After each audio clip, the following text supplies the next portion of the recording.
Members, the Lord Mayor.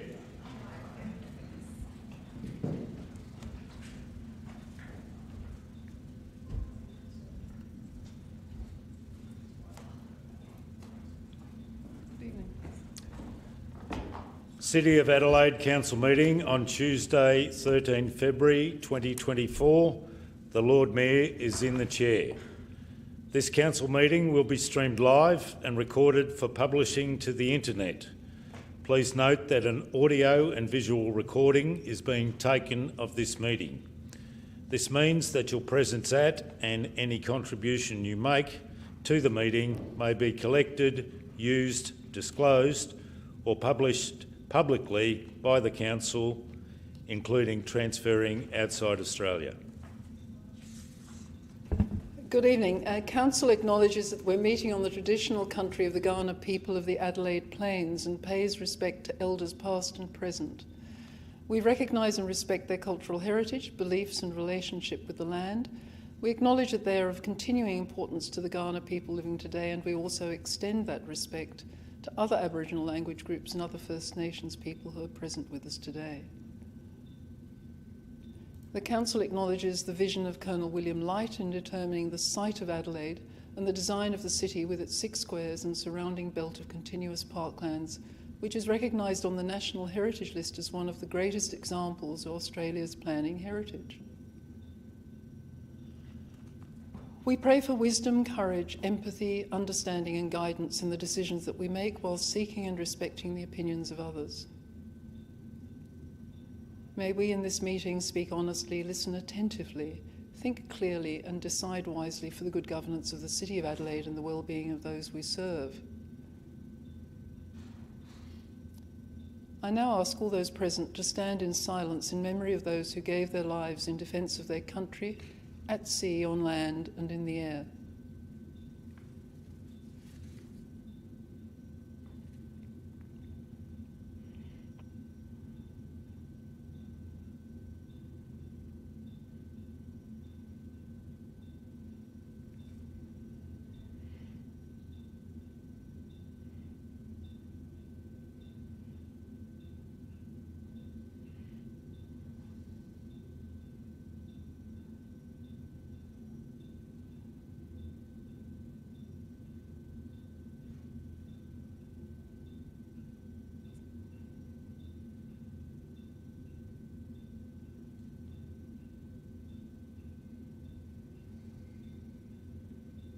Please be seated.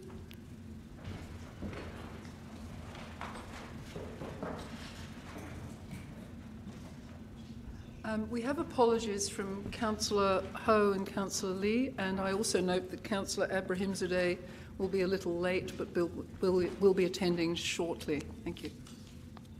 Could I ask if someone would move the minutes from the last meeting on the 30th of the 1st, moved by Councillor Elliott, seconded by Councillor Noon. All those in favour? All those against? That's carried. Thank you, members. I've had one declaration of a conflict of interest related to item 11, recommendation 4 from Councillor Martin. We will discuss that when we get to that item on the agenda. We have one deputation from Mr. Will Sargent. Good evening. It's my intention, with the leave of the meeting after the deputation, to bring forward the item to which it relates to make it easier for Mr. Sargent to listen to the discussion and the decisions that we make. So if I could ask you now, Will, to come forward. Thank you.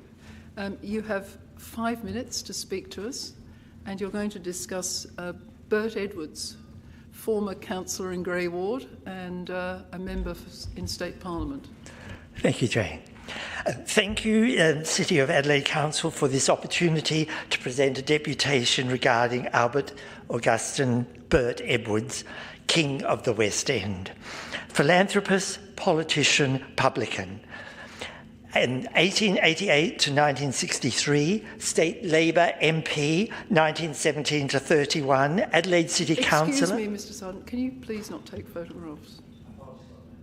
I'm sorry, Will. Oh, right. Adelaide City Councillor, 1914 to 31, and 1948 until his death in 1963. He was a councillor for over 30 years. Illegitimate, Bert grew up in the slums of the West End. After a rudimentary education, he worked in menial employment at the Central Market and the Victoria Park Racecourse. Bert became a successful businessman, initially operating tea rooms in Compton Street, then the licensee of the Duke of Brunswick Hotel, and in 1924, the grander Newmarket Hotel. He was a great supporter of Australian rules football and footballers, and had a long association with the West Adelaide Football Club, serving as secretary, president, and patron. Bert was a forceful character. He inspired great affection, particularly amongst the ordinary folk of the West End. He also had fierce, powerful adversaries. In 1931, he was charged with unnatural offences, having sex with another male, and sentenced to 5 years' jail with hard labour. He believed that he'd been set up by political adversaries, stating, "My enemies have succeeded, but with loaded dice." He served almost 2.5 years and was released on parole for good behaviour, beneficiary of the parole system he'd implemented as a politician. On release, he resumed hotelling and prospered once more. Affectionately known as the King of the West End, Bert's philanthropy was legendary. He could be very hands-on, delivering food parcels and Christmas hampers personally to those in need and serving meals at the Hutt Street Centre. It is said that he ensured that the poor of the West End were never evicted from their homes, nor went to a pauper's grave. In 1961, he purchased a substantial property on Whitmore Square as accommodation for destitute men, and in 1963, the adjoining property to house discharged prisoners. He died a wealthy man and stipulated that the bulk of his estate should be used in giving happiness and education and opportunity of advancement in life to children who have been inmates of an orphanage, of a public or private institution for delinquent children. Bert's funeral, a requiem mass at St Francis Xavier Cathedral, was attended by the auxiliary bishop, a rare honour for a layperson, and by politicians of all hues. There was a police escort to West Terrace Cemetery with many people lining the streets. Men stood with heads bowed and women wept, it was reported. I, with my alter ego, Dr. Gertrude Glossop, and the late Ian Purcell AM, were captivated by this outstanding man, his good works, his downfall, and his resurgence. It was Ian's inspiration that we honour Bert's life in our 2002 Festival History Walk titled Bert's Backyard, Sex and Death in the City Southwest. We loved a catchy title. Bert has featured in a number of our feast walks over the years. In 2008, he was the subject of my presentation at the National Homosexual History Conference in Melbourne and feast concert version of the musical King of the West End, written by Ian. We wish to honour Bert as a champion of the poor and one who had suffered as a result of anti-homosexual laws. Bert's story is covered in Gertrude's book, Queen of the Walk, and Patricia Summerling's comprehensive biography, Bert Edwards, King of the West End. I do believe it is high time that Bert's life and work are honoured with an interpretation historical marker at his grave at West Terrace Cemetery, and seek the City of Adelaide Council support in achieving this. It has also been suggested that a Bert history trail be created featuring significant sites through the West End. It would be a fitting tribute to the man affectionately known as King of the West End. Thank you, and can I thank you for keeping within the time limit? It's a remarkable occurrence. Thank you very much. Now, with the leave of the meeting, we'll bring forward item 16.2, motions on notice. Could I just have a show of hands? Is everyone in favour of that? Thank you. All those in favour, thank you. Councillor Snape, your motion, 16.2. And thank you, Lord Mayor. I'll seconder, yes. Councillor Elliott, thank you. Thank you, Councillor Elliott. Thank you, Lord Mayor. Thank you to the Chamber for allowing me to speak to this motion. I won't speak too long at all because I don't think I can speak that long after such a great presentation by Will. And thank you so much, Will, for taking the time to come in today and speak to the Chamber. I really appreciate it. And for your wider ongoing advocacy and history teaching about the LGBTIQ community in South Australia. It is truly magnificent, so thank you. Bert Edwards, quite frankly, paved the way, I would suggest, for many that followed, including other openly gay councillors, which I count myself among that. He was a fascinating character, a true champion for the poor and the downtrodden, and just an interesting all-round character. And look, with that, I will commend the motion to the Chamber. I don't have much more to add that Will hasn't already said, so thank you again, Will. Councillor Elliott. Thank you, Lord Mayor. I'll echo the sentiment. There's little more that I could probably add about Bert, but we do stand on the shoulders of giants in this place, and I am also proud to be an openly queer person in this chamber as a result of his legacy. And it really is a testament to him as a person and as elected member that he was someone who was so ingrained and so embedded in the city as a resident, as an elected member, delivering results through his own philanthropy and through his work as an elected member. So I commend the motion, and I absolutely 100% recommend Queen of the Walk. It does sit next to my bed. I do some casual reading with it. I'm still yet to finish, but I love the conversational tone. I think it's absolutely critical reading for understanding our city through a different lens as a queer person and understanding our city's history. So thank you, Mr. Sargent. Are there any other comments? Nobody wishes to speak against this. With the leave of the meeting, I'll add from my own point of view that Bert Edwards was a great advocate protecting the Adelaide parklands and worked very hard to prevent some of the desecration that was occurring around the First World War. At a time he was also campaigning against conscription, so he was an interesting political figure.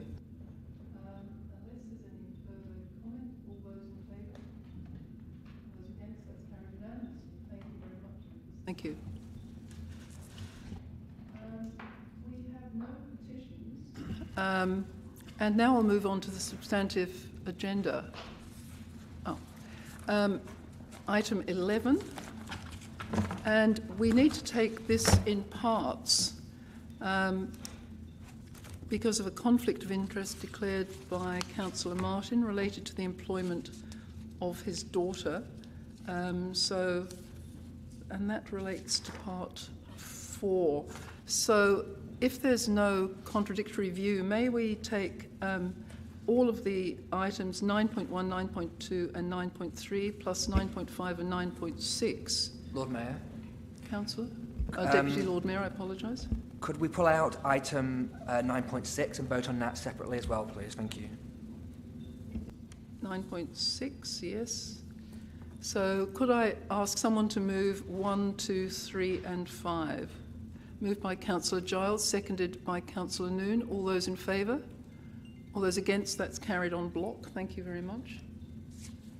And now we'll move to 9.4. Councillor Martin has declared an interest for the reasons stated. Correct, Lord Mayor, and I will leave the meeting for the vote. Thank you. Councillor Martin's declared an interest in leaving the room.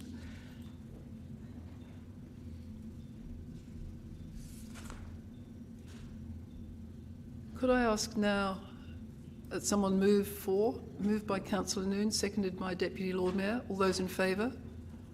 All those against? That's carried again unanimously. Could I ask the councillor to be returned to the chamber?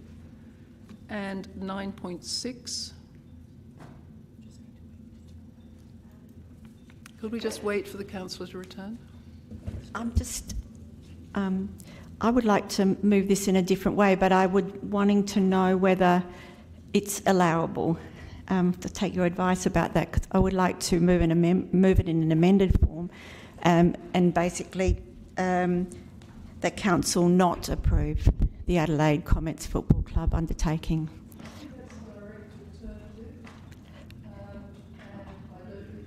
It's not allowable. If we don't have an amendment at the moment before the chamber, so you could move a different motion if you wanted to, unless someone were prepared to move the motion as printed. No, look, but I won't be able to move this motion. Then in that case, I'll just vote against it. You could move a different motion unless... Okay, could I ask if someone would move the motion as printed then? Councillor Siebentrit. So we're going back to the motion as printed?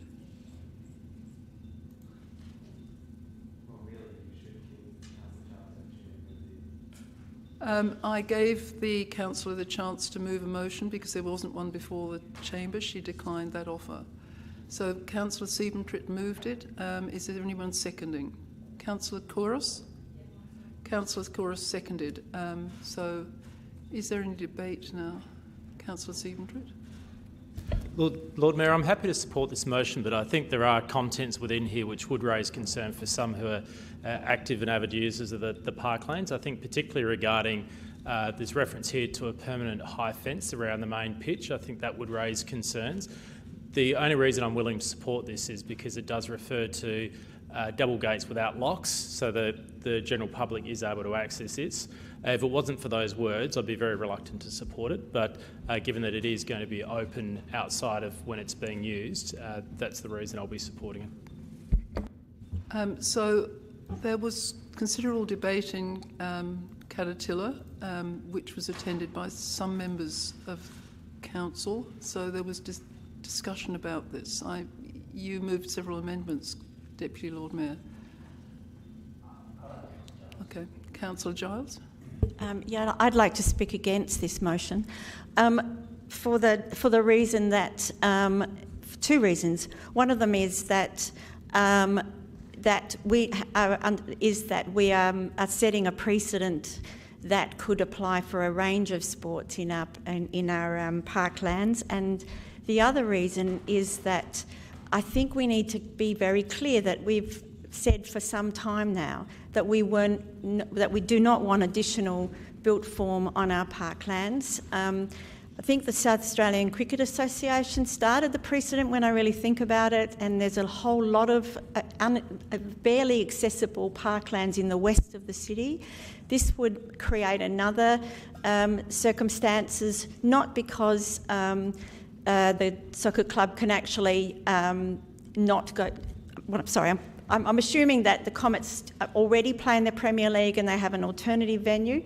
There is a rule made within the federation to include this ruling about the way that fields should be structured for the Premier League, to block off even psychologically that area, increase the amount of hard surfaces on the parkland, and a range of other facilities for what won't be very well used piece of land when you think about it over a period of a year.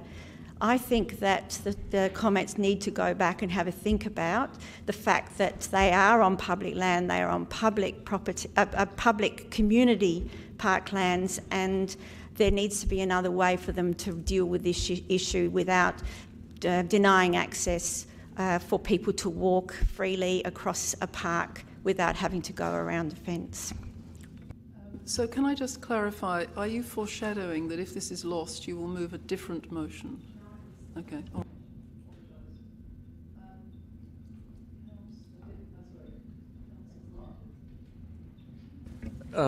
Lord Mayor, look, I apologise to the meeting that I was not present at committee when this was discussed. I understand it's a matter of some controversy from media reports. It is a matter of concern to me. My concern is primarily that we are being asked to create a precedent for a parklands lessee to fence off a section of parklands, that is, to declare that access will be prohibited, but more importantly, impossible if there is to be a fence constructed. Now, my understanding is that this fence will permit the conduct of the Premier League, that is, a football competition which is subject to a set of rules determined by the Football Federation, which I have not seen. I don't understand, without that document and that contract, one assumes exists between the Premier League and the Adelaide Comments, or will exist, what entirely it requires, whether it is just a fence, whether in fact there is to be some other structure required. Is it necessary to have, for example, accommodation for officials such as referees? Is it necessary, for example, to be accompanied by a pathway, an all-weather cover? None of these things are clear to me, and they therefore present to me some additional problems. I have a third concern, and that is that the Premier League, Lord Mayor, is, as I understand it, a league that engages professional players. That is to say, there is a fee paid. And so we are going down another path. That is to say, we are creating a precedent. We are giving approval for something which is a contracted arrangement between two parties without having seen that contracted arrangement. And the third is that we are doing so to facilitate the conduct of paid players on a public ground. Now, I'm happy to be corrected on that. If I have mistakenly presented information that is not right, please correct me. But in such circumstances, I would have thought that the public access provisions, the means by which people, ordinary people, throughout the City of Adelaide and throughout the whole of South Australia, are able to access the parklands, are being sacrificed in this instance for reasons that are not consistent with our parklands agreements with other organisations and with our philosophy about access to the parklands. Councillor, could I ask if you would like a question of the administration or a document tabled? I'm just trying to tease out of what you just said. What Lord Mayor, is. if I may have a moment longer, I will seek conclude. Leave of the chamber. 1, 2, 3, 4. That's yeah. He wants to talk. Seek leave to speak longer. All those in favour? Against? And Councillor Davis, you're voting against. Could you lift your arm? All those against? Thank you. That's carried. Thank you, members.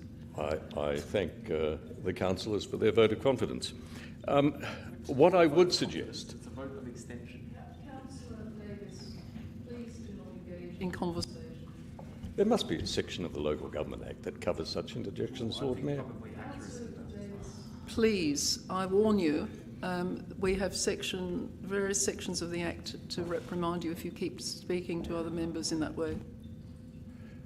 Lord Mayor, what I would suggest is that rather than there being some further debate that might be better informed by the presentation of information, that my colleagues vote this down and allow the administration to bring it back with the information that would provide the comfort that I and others might be happy about, and at a later date. I think that's a means by which we may be able to resolve the situation tonight in what seems like a deadlock. If the administration is happy to present further information, then I will accept that. However, at this point in time, Lord Mayor, I don't feel that I have any alternative other than to vote against this motion. So I'm beginning to sense the will of the meeting. Is somebody going to move a deferral or that it lay on the table, or are we going to vote on it, the matter? Can I? Councillor Kouros. First of all, I have a question. How long have the Comets Football Club been requesting and working with administration in regards to this request? I'll ask through the CEO that be answered. Councillor Couros, could you repeat the question, please? How long has the club been working with administration in regards to this request? Mr Herides. Thank you, and through the CEO and Chair, the simplest way, whilst I can't give a specific timeline, we have been working with the club at the very least through 2023 and into 2024 on a proposal to put in place the infrastructure that forms the briefing before you.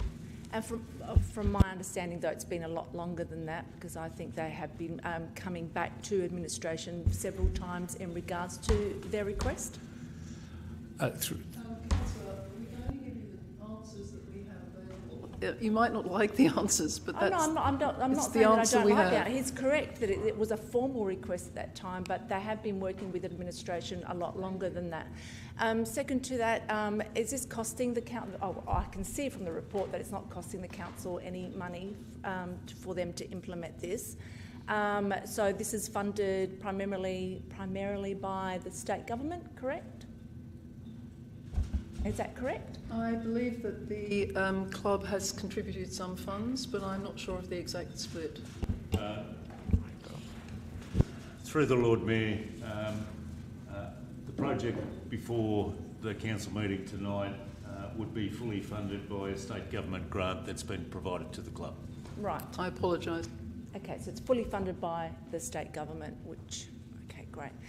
Thank you for answering my questions. I think from my understanding, I can understand some of the reservations that the councillors have in regards to this, and I appreciate their comments that they have given today in this chamber. However, we want our youth to have a connection to our parklands. We want our youth to have a community growing in the parklands. Sports facilities are that. And sports facilities are communities which grow within our city that bring a connection to the city. So there are different forms of different communities that we have within the city, and we have to make sure that we support and nurture every single one of them, and that's our job. We may not agree with a lot of what communities would like for their communities to grow and for their connections to have in the city, but that's the way democracy works, isn't it? So everyone does not have the same opinion in what connection people have to this city. This has been worked with the administration over a long period of time. This has also been gone through long discussions with Caterpillar. I trust that we have ironed out all of the concerns that Caterpillar has had, and that we've also have gone through all the concerns that administration have. So I don't see any reason why we need to defer this. I think we're just prolonging the inevitable, and I think that at this point in time we just have to be trust that, we have got an excellent subsidiary. I believe the Deputy Lord Mayor is on the subsidiary of Caterpillar and voted and approved this to go through to Council. And Lord Mayor, I believe that you are on there as well. So I trust that both of you are very much advocates of the parklands, have reviewed this and have supported this through the Caterpillar. So I trust that both of you have questioned all the questions that Councillor Martin has brought forward to us this evening. So thank you for the work that you have done, and thank you to administration. Thank you, Councillor. So I think now it's Councillor as Deputy Lord Mayor and then Councillor Davis. Thank you, Lord Mayor, and thank you, Councillor Couros. I do indeed serve on the Caterpillar Adelaide Parklands Authority, and many of my suggestions were incorporated into the motion, especially around some greening aspects. However, one of the issues I struggled with was the main issue, the elephant in the room, so to speak, and that is the 1.1 high metre permanent fence. And not to make too lighthearted of a pun, I have been, since that discussion, on the fence about this matter. It's only been in recent weeks that I've been weighing it up more and more, and the argument of excluding people or creating the illusion, I might suggest, as to exclude people is quite concerning, and the precedent set is worrying. One thing that I could.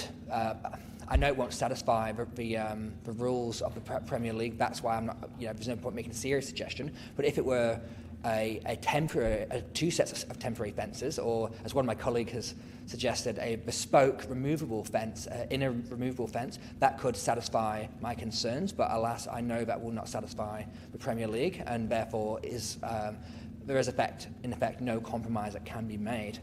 I actually also appreciate the former Deputy Lord Mayor's comments around what is effectively the argument of a thin end of a wedge, as in right now we're looking at an inner permanent fence and temporary outer fencing, but what comes next? Is it dugouts? Is it floodlights?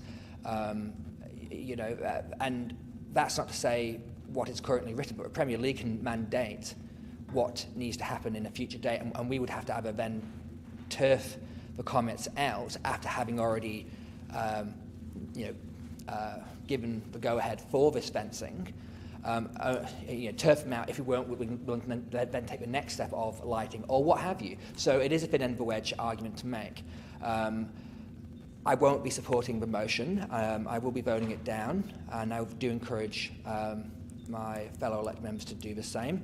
I actually do agree with Mary Curros. The kids are our future. Kids need green space. Let's not lock them out of it. Parklands are for our community, and they are for people to use.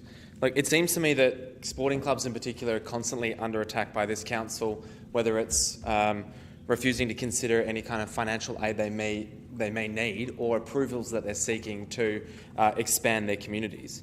Now, we want to encourage people to get out and use their parklands to live active and healthy lives, to improve their mental health by connecting with their communities. That's something we're talking about just before in terms of homelessness, and building strong communities actually does have an impact on that. Parklands are at the greatest threat when they're not used and when they're vacant, when they're seen as dishevelled bushland, which many don't recognise the importance of. But when you have a sporting club there and they're actively used, it's very hard to ignore thousands of people using that part of the parklands every single day. And our parklands have more levers in many ways to protect our parklands than even we do. And we saw that with the hospital. What comes next arguments I find are incredibly disappointing. What comes next? A dugout, this, that, and we turn something which is a fence into something massive, completely irrelevant to the actual motion that we have in front of us. And we go off on a useless frolic on many of these occasions. What this club is asking for is entirely within their current use. And the area is open, and their existing facilities will be builded and improved by this request. We discussed the need as a council to ensure that this area remains open to the public when not currently in use. Well, open to the public when it's not used by hundreds of people at any given time. I just see this as another attack on our local communities, and I couldn't be more disappointed with this council's approach to this item. Councillor Noon and then Councillor Elliott. I agree with... Get the complete council speaking on this one, but it's obviously contentious. Councillor Noon. I agree with aspects of all of my colleagues' comments, and I actually agree with points within this recommendation. I do have an issue with setting a precedent. What I do agree with is that we should defer this, because I actually would like to unpack this more. I would actually see that there could be another option here, and that I would like to explore, and I'm not prepared to pass this motion in its form as it's presented, but I would actually like this to either sit on the table, whatever we need to do, not dismiss the discussion, but actually have more information so that we can make a more informed decision on this and explore some of those options that I'm thinking about. Thank you. Just to clarify this, nobody has moved a deferral or requested a section 18 to get more information. You have been speaking. Were you speaking to a deferral or against the motion? Speaking to a deferral. Okay. Nobody has moved a deferral. Just to be clear here. Sorry, Lord Mayor, did you say there's further information that can be put on the table to clarify some of the discussions or arguments? Motion compared to the one that's actually before us. And I was asking Councillor Noon if she was speaking to a motion that is not before us, because what she was saying implied she was speaking to either a deferral or a section 18. If that's not the case, we will move on. I'm sorry. So you're going to vote against it? Okay. All right. Councillor Elliott, sorry.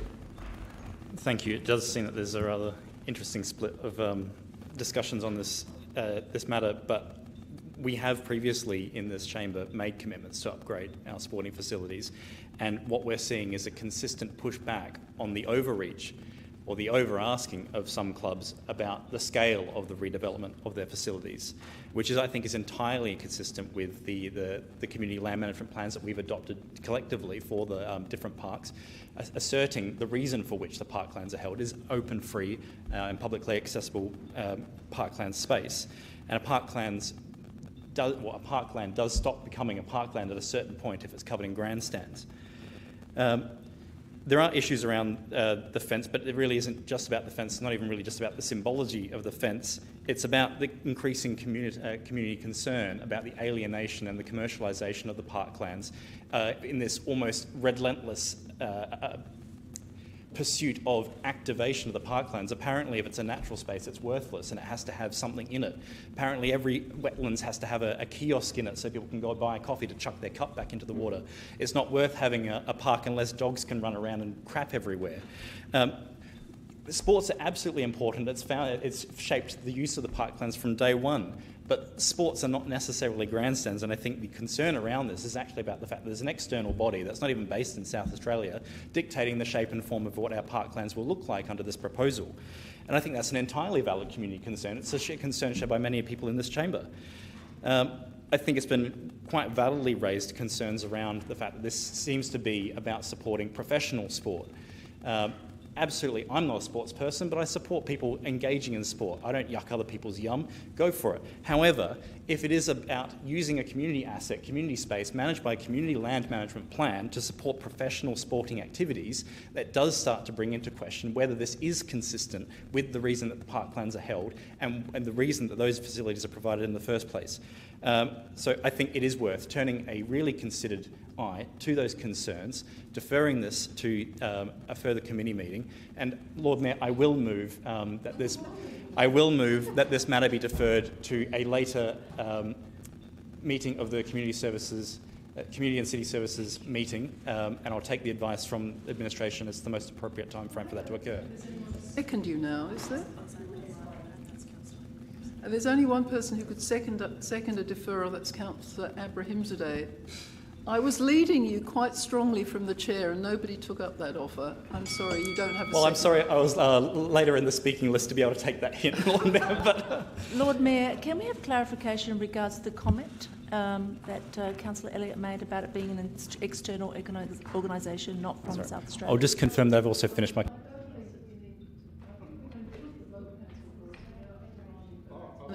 Councillor Abrahimzadeh. Am I able to speak, Lord Mayor? Yes, please do. Hopefully you've got something new to say. I will try. You're not seconding the deferral? Nope. No, I thought not. Thank you. Lord Mayor, there's been many different observations made. I'm not here to echo them, support them, oppose them. But what I do want to highlight, Lord Mayor, is that essentially this group right here in this chamber, just last Tuesday, unanimously supported the recommendation that is before us. Supported that recommendation that is before us. So what's happened in 1 week? I don't want to speculate, but has an elected member or a number of elected members gone around, lobbied other members to try and overturn this? Has someone on the outside, maybe a stakeholder or a peak body, I don't want to speculate, maybe some Parklands Association, someone like that, have they gone around and lobbied members to try and oppose this? But I guess look at us now, Lord Mayor, look at us now. Flip, flop, flip, flop. Last week it was okay, unanimous. This week it's not. Last week there were no concerns raised. This week everyone's got concerns.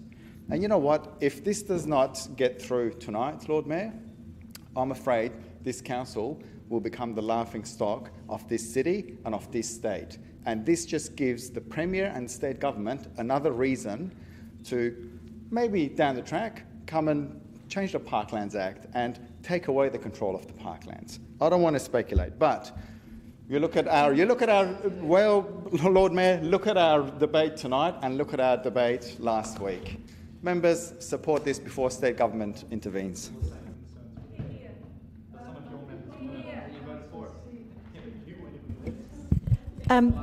Lord Mayor, I'd just like to make a, I don't know if it's a point of order, but I did not vote for this at the committee. Lord Mayor, that's not a point of order. I think we will not have any more discussion across the chamber. I'll ask Councillor Siebentritt to close the debate. Thank you, Lord Mayor. I'm glad to see there's been debate about this because it's an important issue, and pardon the continuation of puns, but it is a line ball decision. This is not a straightforward one, and we're going to get plenty of not straightforward decisions that come through this chamber. I've enjoyed and appreciated the debate tonight. Parklands is significant to me. I stood there side by side with the Deputy Lord Mayor when we were protesting against the horses moving to the parklands. There are some there are some situations where it's a lay down misere that is something that we should oppose. This, for me, it is a line ball decision. I take guidance and direction from Caterpillar in this case. I think it has been considered there, and I think we've heard that there are some changes that have been made. But this is not a straightforward decision. It's something that requires considerable discussion and debate. One thing I would encourage us not to do in this chamber is create arguments about a tax on sports clubs. I think that is not the case.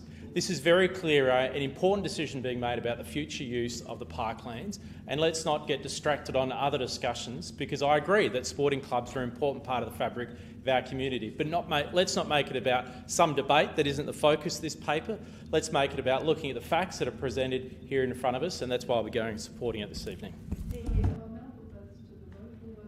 Favour of the motion as printed. All those in favour?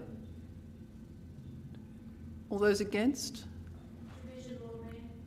A division has been called. It was lost, yes. Could we have a division? Members, please stand in favour of the motion in relation to this item until your name has been called. Councillor Kouros, Councillor Siebentritt, Councillor Davis and Councillor Abrahimzadeh. Thank you. So the motion's been lost and there's no decision before the council. So I imagine that the proponents will speak again to the administration at some point and work out what can go forward on this site. Lord Mayor, can I ask, will you be contacting the state government and advising them in writing?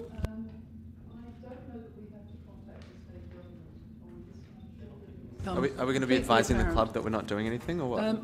Can you please stop speaking from the floor? You don't have the call. It's asking a question. We'll move on to item. No, Lord Mayor, can I ask a question as a resolution of this? Normally, what you would do is, my understanding is that the members of the chamber want to move a deferral. Normally, you would bring that back and have a motion to defer this item back to the next committee meeting. Or are we just going to leave this sporting club in limbo with no indication whatsoever, no leadership whatsoever from this council chamber? I think you need to sit down and not debate from the floor. There's nothing before the chair. I've explained that this will go back and we'll work out a way forward with the sporting club. That clearly has to occur because they have a project that hasn't been resolved, and we'll have to see if there's another way forward for them. I'll move on now to item 12.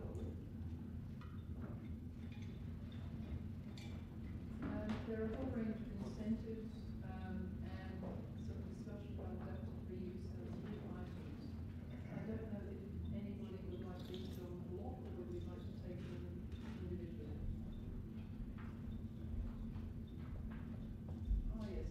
I apologise. There are some minor changes. The acting CEO and administration have identified that there's an inconsistency in the way these motions have come from the committee. It's normal for us to say that we're adopting guidelines, not approving guidelines. So that was a language inconsistency that has been corrected between the committee and the council. So everywhere that it says approves, it now says adopts, and where it says notes, it says adopts. I bring that to your attention. Would you like to take these motions en bloc or individually? En bloc, moved by Councillor Noon, seconded by Councillor Siebentritt. That's 7.1, 7.2 and 7.3 altogether. All those in favour? All those against? That's carried. Thank you very much, members. I don't believe there are any reports for council. I will just make a brief report and say that on behalf of the council, I attended the St Jerome's Laneway Festival on Friday. It was an extraordinary event that played to our strength as a UNESCO City of Music. It was astounding to me that they had Stormzy as the main act, because I think that's a very big ticket item for our town. Over 15,000 people attended, and it was safe and well organised and a very young demographic. So it was delightful to see so many people in the parklands. Apart from that, I did attend an international one-day cricket event for the women against South Africa.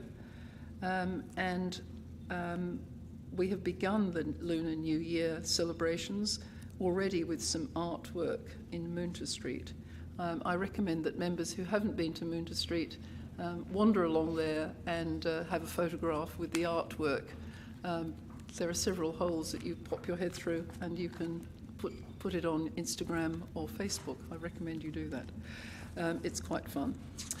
So we now move on to Councillors' reports. Yes. Would someone move my report? Thank you. Moved by Deputy Lord Mayor, seconded by Councillor Martin. All those in favour? All those against? That's carried.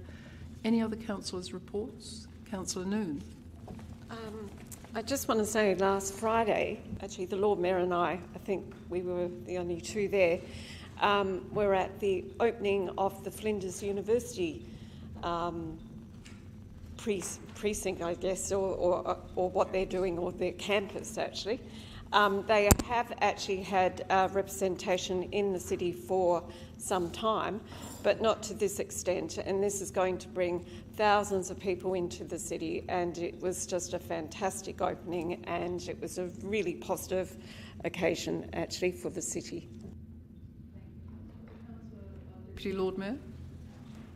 Thank you, Lord Mayor. Just a quick one to say that on Saturday, the 10th of February, I had my first delegation to represent you as Deputy Lord Mayor, and that was at the Bangladeshi Victory Day celebration at the Scott Theatre in Adelaide University, and it was a wonderful occasion. The Bangladeshi community, I've noted, are very generous in sharing their culture, and I was fortunate to be able to speak to that community on behalf of the City of Adelaide and thank them for sharing the culture that day. So I appreciate the opportunity to do so. Thank you. Thank you. Deputy Councillor Kouros. Thank you, Lord Mayor. Whilst you were enjoying the opening of the Flinders University, which is great to see, I was at an art exhibition which was supported by the City of Adelaide. We had Chris Zhu, who presented his artwork called Right on an Empty Street, and we had also another artist, which I can't... Oh, it's Liliana Pazilak. I don't think I'm saying that correctly. Patzilix. Her artwork called Multiverse. I was very grateful while I was there to have the tour of the mill. The mill is a very dynamic arts-based hub right in the heart of the city, and this is where we're talking about different communities being in our city and how they draw the youth and all different and artists and having a connection with our city, which is really important, Lord Mayor, to create those connections and this is through the arts. The mill also has they have a commitment in this arts and culture, and over 1,000 artists come through each year, creatives come through each year through the mill. So I commend them for the excellent work they do there. I also commend the City of Adelaide for supporting them and the artists at the mill. Councillor, so if there are no other reports from councillors, can someone move we note those? Moved by Deputy Lord Mayor, seconded by Councillor Elliott. All those in favour? All those against? Councillor Davis? Thank you. And now we will move on to Councillor Abrahimzadeh's motion on notice, 16.1. Thank you. Lord Mayor, can I just declare a general conflict of interest? General conflict? Yes, which is my wife's an employee of the state government, works in with the small business community, which includes in the city. I'll just come and bring it up. Thank you. Councillor Siebentritz is vacating his chair. Can I just ask if there's a seconder for Councillor Abrahimzadeh's motion? Councillor Davis seconded. Councillor Abrahimzadeh, would you speak? Please. Lord Mayor, before I speak to the motion, can I just ask a couple of questions, please? One is that the wording of the motion and the way it starts, that council administration, I think administration should be deleted. I'm sorry, can you just assist me with that? Delete, yes. Thank you. I apologise. That's okay. So that word is gone. So we'll move it as printed currently. And before I speak to it, if I can just ask a couple of quick questions. In terms of, and I guess the reasons why the questions have come about was my colleague Councillor Noon has flagged some amendments, and I just want to get an understanding of how we direct our subsidiaries. My understanding is that if and I guess I'm sort of thinking about the organisational structure here, if the general manager of a subsidiary reports to a member of the executive, how do we direct that subsidiary? Are we able to, as a council, direct that subsidiary, or do we essentially direct the administration, and if that subsidiary is required, then they are engaged by the executive and by the broader administration, if that question makes sense? I think the reporting line is through the CEO. Can I ask you to clarify? Through the presiding member, due to the realignment of the reporting relationship for the new General Manager, AIDA, any request or direction to the Council administration covers the relevant subsidiary. Okay. So if that's the case, and to ensure that AIDA is engaged, and particularly in point number 2, am I able to make a small variation? Yeah, with the agreement of my seconder, of course. And essentially, if we're talking about relevant stakeholders, can I put AIDA as a relevant stakeholder or not? Would that be appropriate or not?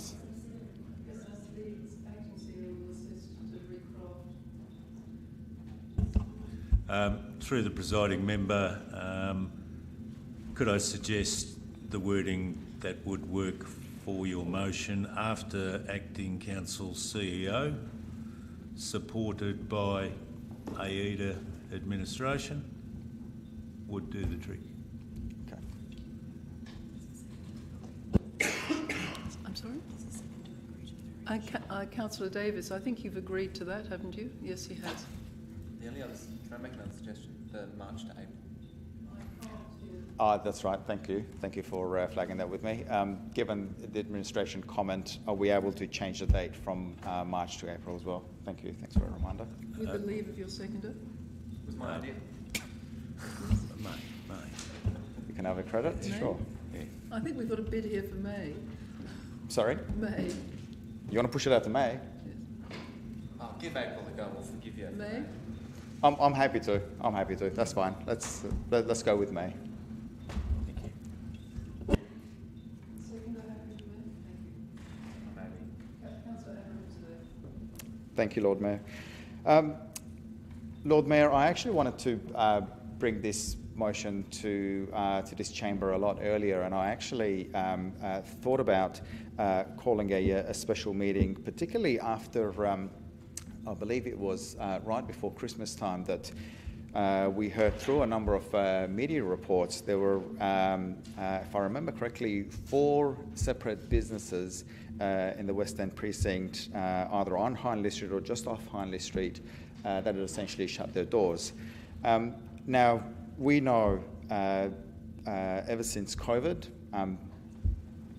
operating a business is done slightly differently. People's habits have changed.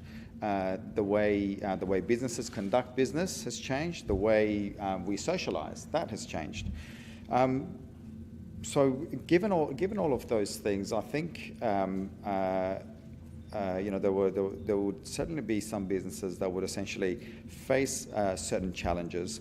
And if I had heard of maybe 1 or maybe 2 businesses shutting their doors, I would probably look at that and say there's a business that hasn't evolved and hasn't changed their practice, and so they've essentially been left behind, as sad as that sounds.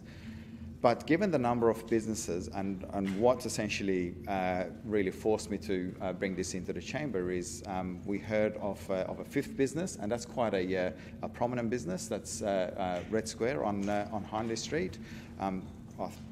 Don't quote me on this, but I think that particular venue has been there in one iteration or another for, dare I say, 3 or so decades, possibly even longer for those of you who have been around a little bit longer than me. But that just goes to show that there is something that is happening in that part of the city that needs our focus and attention. And the 2 main things that I want to get out of this particular motion is, first, get an understanding of what some of those businesses, some of the challenges that those businesses are facing.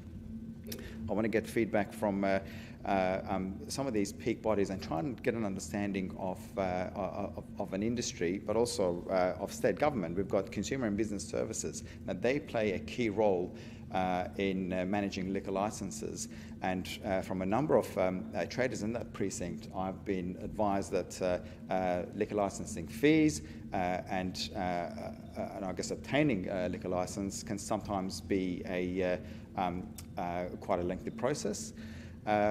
So through those conversations, I want to get an understanding of what is happening in that precinct and some of the challenges that those businesses are facing, but also for us, and particularly for our administration, to essentially go away and take that feedback on board and see whether if there is, I'll wrap up in 30 or so seconds if I can. Thank you, members. And the second part of this is that I'm keen to get an understanding of what sort of options are available to us in terms of providing some sort of assistance to those businesses. Now, it's not necessarily direct grant assistance that I'm after, but whether if there is something that we can do with parking fees, whether if there is something that we can do with anything else that essentially comes out of those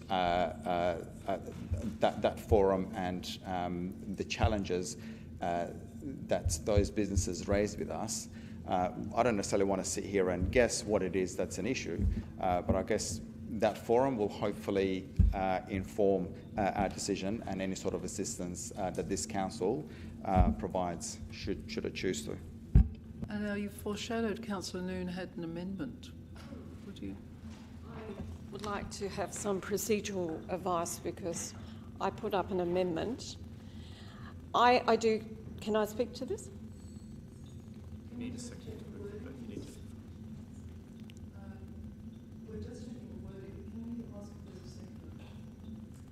Lord Mayor, if it assists at all, I'm happy to take some of the stuff that hasn't been captured in my original motion as a variation, if Councillor Noon is happy to do that. Yes, the point I want to make is that some key stakeholders have been missed out.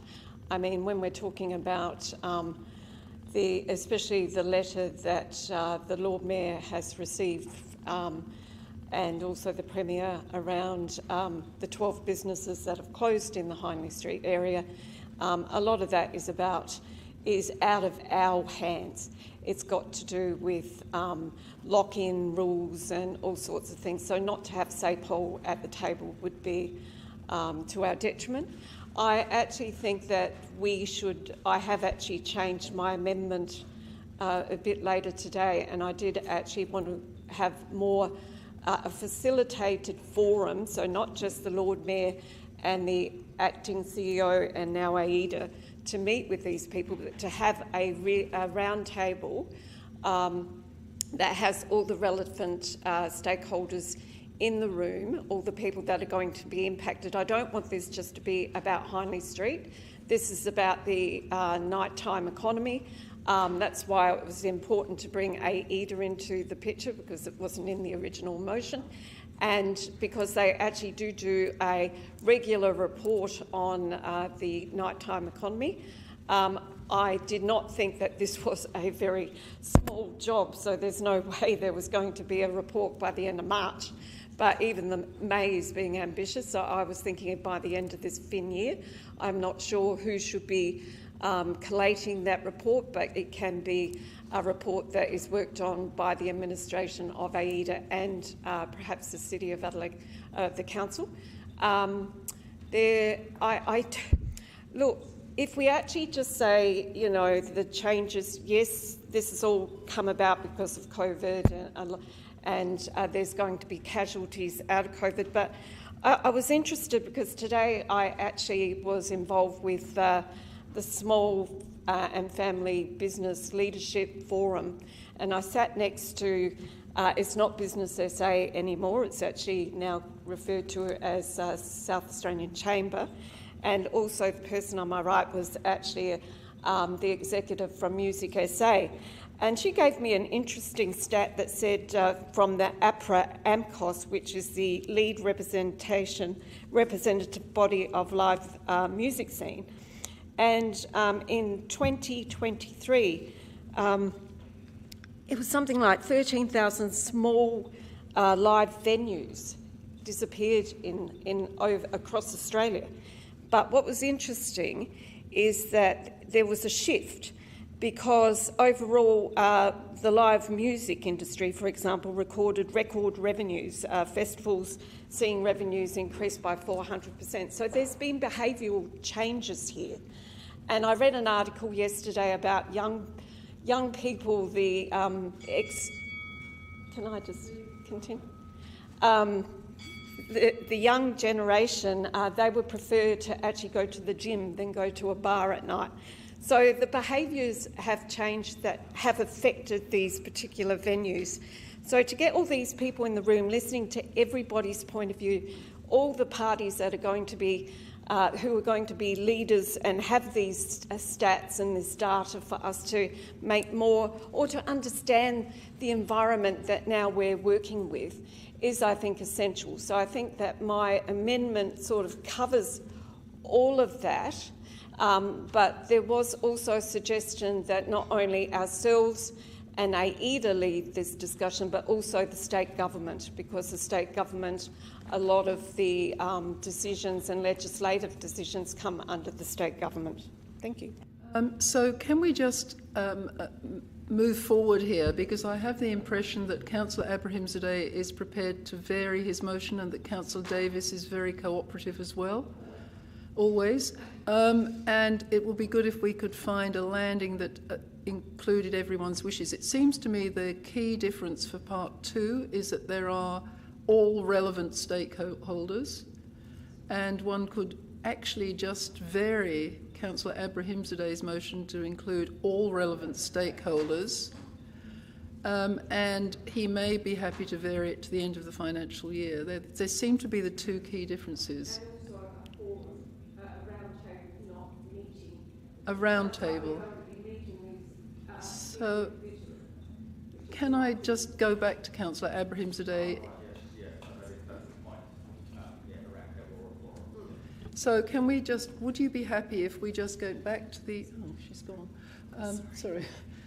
If we tried to amend Councillor Abrahimzadeh's or vary his to include all relevant stakeholders, put in the word round table / forum. And I'm sorry, I just lost the thread with number 3. Was the end of the financial year. At the end of the financial year. Are you happy with that? So all relevant stakeholders. All relevant stakeholders. Rather than to meet to jointly facilitate a roundtable forum. All relevant stakeholders will advance on a question include actually businesses that are on the ground. Yes. That wasn't captured. Insert the word with. Yes. After forum.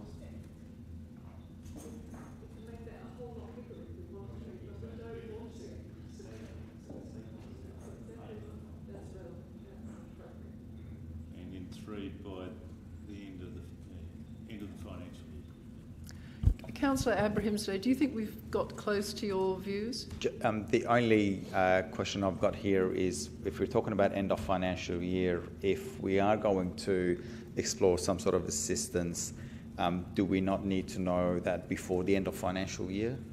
It will be before the end. It says before the end of the financial. So I just don't want it to get to June 28th. Oh no. And, well, Lord Mayor, I just want some clarity there.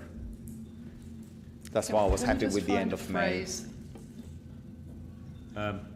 Through the presiding member, if I might respond to the It says to consideration of a business assistance package. Yeah. The key challenge with this motion will be to coordinate the roundtable forum. Once we've done that, there'll be actions arising. We can bring that back in a preliminary report before a final, more considered report. And again, I don't want to put the CEO on the spot, Lord Mayor, but when do you anticipate a preliminary report come to a committee or council? Just before.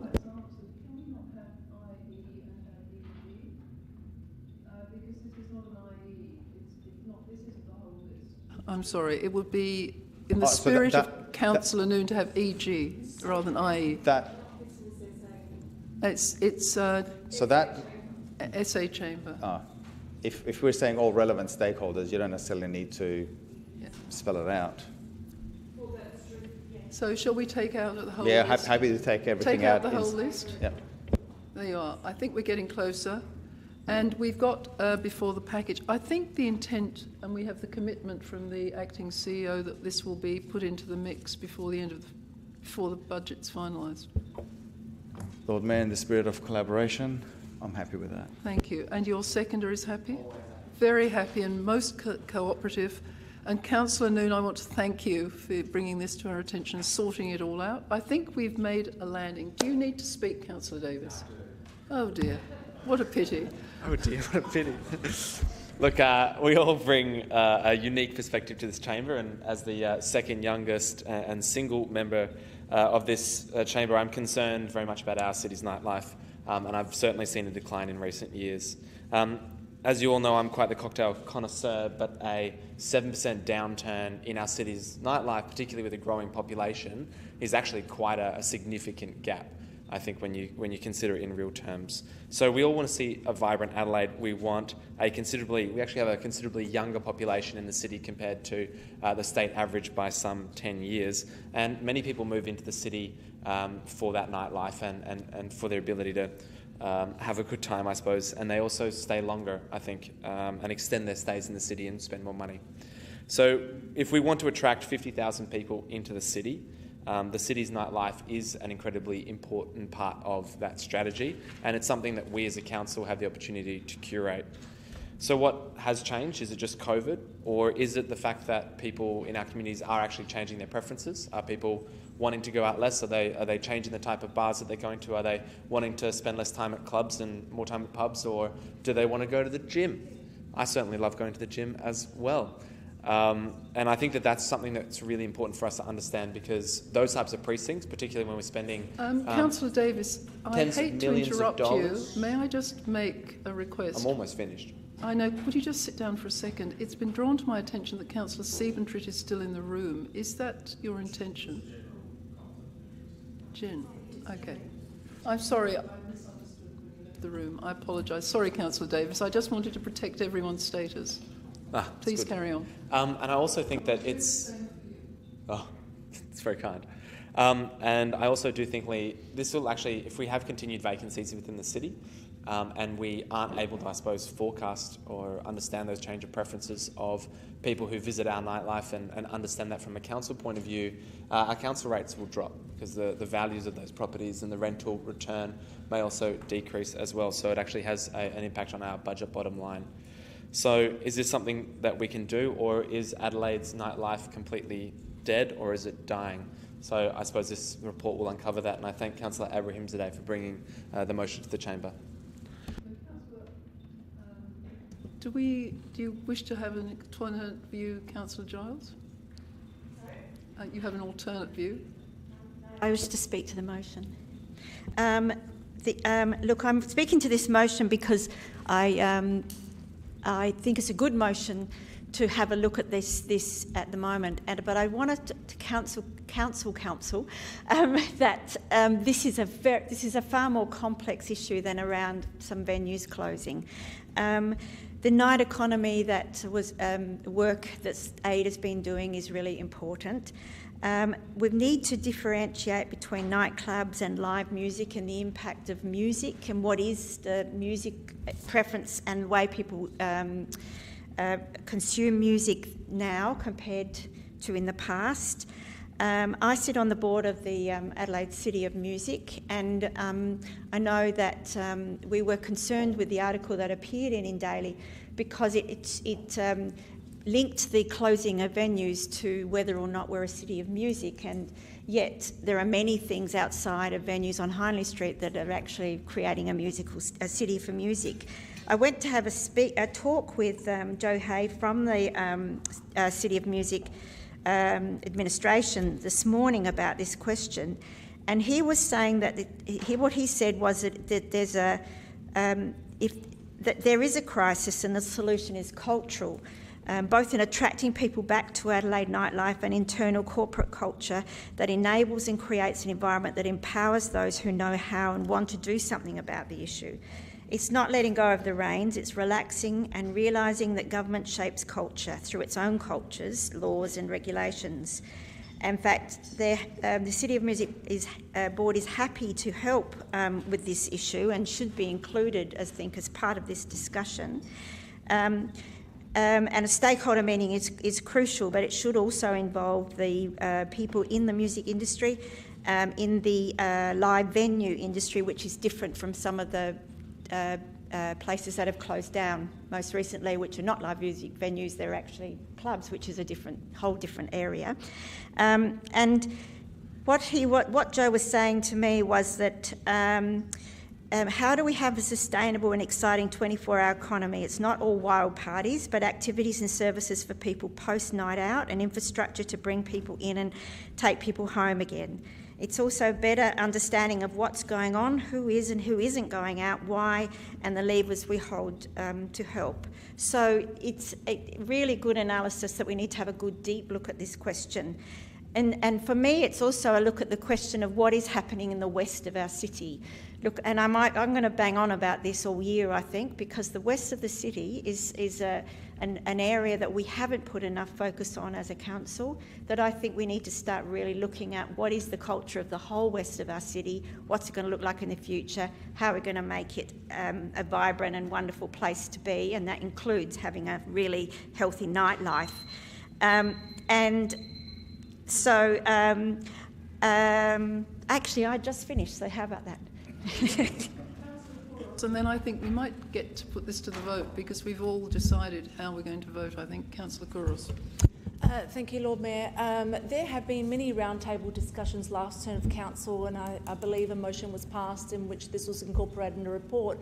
Can that be included in part of this discussion? Because I believe that the roundtables, the many roundtables they had with the Hindley Street and with the stakeholders and with SAPOL and all of that fed into some concerns that they had leading to this because they could foresee that this was going to happen. Can I ask administration whether this that report that we're waiting for can be formulated as part of this report? Yes, I understand it can. Thank you. Thank you, Lord Mayor. I'll speak to this now. This is what we're talking about, or what I've been talking about, that this city is made up of so many different types of communities. We've got sporting clubs that we need to support. We've got arts, we've got universities, we've got residents, we've got a whole vast of communities, and one of them is our nightlife. And Antonio Tropiano has kindly sent us a letter, who has been on that strip for a very long time and knows the history of Hindley Street and what makes it tick. And he's all sent us all an email detailing the history or what his concerns are. Granted that some of his concerns are not within the council remit, I do agree with that. But Saturday night I received a phone call, Lord Mayor. I received a phone call from one of the businesses on Pill Street. They requested me to attend as a councillor for some concerns that they have in and on the surrounding precinct. There is some work that we have to do. There is some things that we have to look at. So my question is, does the Hindley Street have a SPOC or a single point of contact that these businesses can reach out to? Yes. Is this person available in the evenings? I don't think they do work at night. We don't have a nighttime SPOC. Through the presiding member, out of hours officer engagement would be out of the ordinary, noting that there are many forms of communication that can occur if a stakeholder in the West End wanted to make contact with our single point of contact officer. That's easily achieved through email and would achieve an immediate response the following day. And thank you, Acting CEO, and I guess that's my point. It's that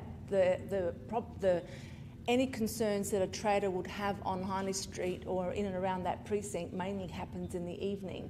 It's not something that's quite easily emailed, or it's not quite easily discussed after the event. I attended the concerns to this trader on Saturday night, and I'm very grateful that we're working towards a solution, or working towards the concerns that they have, and I'm grateful for the response from administration in regards to this. But they just wanted to have that contact. So I mean, that's something that we might need to consider or want to consider in part of all of this. I'm a little bit hesitant in voting for this. I admire the attempt that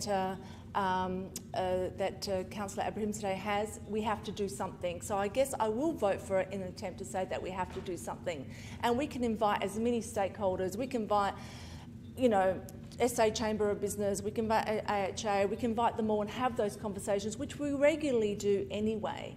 But the concerns are really from those traders on the street. It's the direct contact that we have from those businesses on the street that feed into the information that we need to formulate. It is because the trends are changing. The culture is changing. I have 4 adult children, young adult children, and one of the reasons why they don't go out regularly is because it's too expensive. So these are the concerns. Cost of living has gone up, drinks have gone up, to go out, it's very expensive. So what it is that we have to do to attract them? They are going to festivals. They are seeing the value of a festival, as you experienced, Lord Mayor, Benithan Park on Friday, I think you went. They see value in a festival because they pay for their ticket, they see a vast amount of acts in this one venue. So these are the things that we need to flesh out or help to and listen to them. Maybe for us, part of our job as a council is placemaking, or how we can support the street. We are looking at upgrading the street. We are looking at extending the footpath. We are looking at all of those things. So we're doing the best that we possibly can in the sense of a council. So I do welcome Councillor Ibrahimzadeh's collaboration in inviting all the stakeholders, but we really need to look at the stakeholders and the street. We need to have these in-depth conversations because our nightlife is important and it is part of our community. Even though I may not go out in the evenings, early hours in the evening, I know that there's a community that does.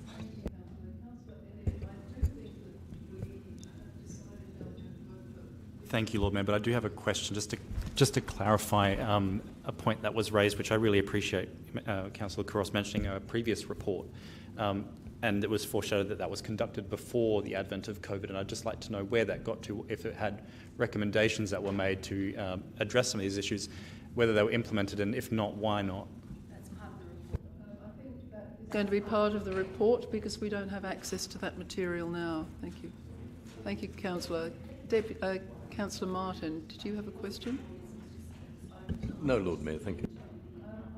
Unless you wish to sum up,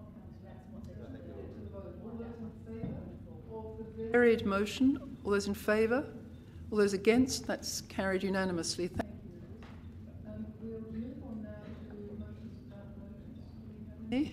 If not, any questions without? Questions on notice nil. Any questions without notice? No?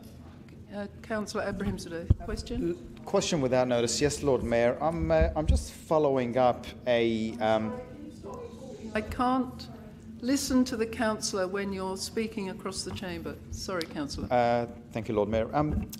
In June last year, Lord Mayor, I lodged a question that was in relation to P&D funding, and I believe we wrote to the Minister's office, and here we are, February 2024, 8 months later, and we still don't have those figures. Am I able to get a quick update? You have been trying persistently to get this information. And I have, Lord Mayor. I think we have previously blamed the Minister's office. Can I ask through the Acting CEO? I apologise. Through the presiding member, Mr Heridis. Thank you, and through the Chair. Unfortunately, we don't have any further progress than the existing status. And Lord Mayor, just clarifying again that these figures that I've sought are not commercial in confidence, or there is nothing confidential about them that we know of. I think that the Minister allocates those funds in a way that he regards as generous to us. But I have no particular facts to substantiate that. It's good enough for me for now, Lord Mayor. Thank you. Yes, thank you, Lord Mayor. Look, the discussion about nightlife in the city and Hindley Street has prompted me to ask the administration about the progress of the upgrade to Hindley Street, which was approved by this council some time ago. Through you to the Deputy CEO, sorry, Acting CEO, to Mr McCready, perhaps. Through the presiding member, Mr McCready. Thank you, CEO. Through the presiding member. Council notes on the 27th of June it endorsed a budget. The first initial budget was for detailed design, which is occurring as we speak. We've got the design consultant, the consultation and the cost manager in place who are working through to bring a design back to Council in April. Council also placed within its indicative long-term financial plan dollars in 2024 and 2025 for construction, and that will be subject to Council endorsing the detailed design and naturally the consultation that flows out from that. Also, just in regards to that, we spent around about circa 250,000, noting that we've only engaged that consultant towards the end of November, which actually came to this chamber. So we're progressing based on that basis. A supplementary question, Lord Mayor. Given that budget, what would we expect would be the economic uplift to the West End, to Hindley Street in particular, as a consequence of that expenditure? I'm not sure we can answer that, Councillor. Can we answer that? Oh, we can answer it. I apologise. Through the presiding member, we've got a well-considered estimate. Through you, CEO, and through the presiding member, what we are doing, we're doing a further economic assessment of the project and all the projects in Main Streets. But if I was to use the Master Builders Association, they've estimated for every 1 million spent, if you use a multiplier effect, you could go threefold in regards to that, which would see economic benefit within the precinct over the period of the development. Thank you, Mr McCready. Councillor Davis? Yeah, my understanding was that we had previous concept designs and the allocated budget is significantly less than what was previously consulted on. Do we know what elements yet have been cut from that previously consulted on design as yet? I would have to pass that on through the acting CEO. Mr McCready, is that a question you need to take on notice? Through you, CEO, I'll take that on notes and respond back to the Council, but note that Council has been presented with the concept options and the options that Council wishes to progress with as per the $15 million allocation by Council on the 27th of June. Just one final question, Lord Mayor. Could the administration confirm that no money was ever allocated to the Hindley Street precinct upgrade prior to the allocation of this term of Council? I think that that's technically true. It was a master plan was in place, but there'd been no budgeted allocation. Is that true? Councillor, please. We'll ask the administration. They are aware of the facts and will be honestly answering. Through the presiding member, Mr McCready. Through you, Lord Mayor, as I indicated on the 27th of June, Council endorsed a budget that is the first allocation in regards to Main Streets, which covered off on 5 Main Streets over up until 2027.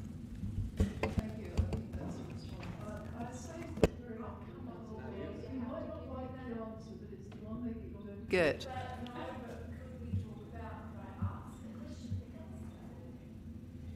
I'm sorry? Street upgrade. I think this isn't Senate estimates. We can keep asking the questions, but we're not going to get a different answer. I think I need to clarify that the work in regards to the upgrade of Harney Street were all in the works of the previous council. So I don't think we should, that should go unrecognised. We have never underestimated your efforts on the previous council. Councillor Martin was alluring to. Yes, I just wanted to confirm that it was this council that cut the budget for the original vision from the last council. I think, to be specific, there was a master plan that was unfunded. So I think we'll move on and to exclusion of the public on item 20. I'm going to seek exclusion for items 21 and 22. Could I ask someone to on the basis of information given on a confidential basis, moved by Councillor Davis, seconded by Councillor Abrahimzadeh. All those in favour? All those against? That's carried. I'll take the second exclusion clause, which was for item 22, which is about a commercial assignment, moved by Councillor Davis, seconded by Councillor Abrahimzadeh. All those in favour? That's carried. Thank you, members. We'll now move on to item 21, when the room has been cleared.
the business of the fence around the park, please?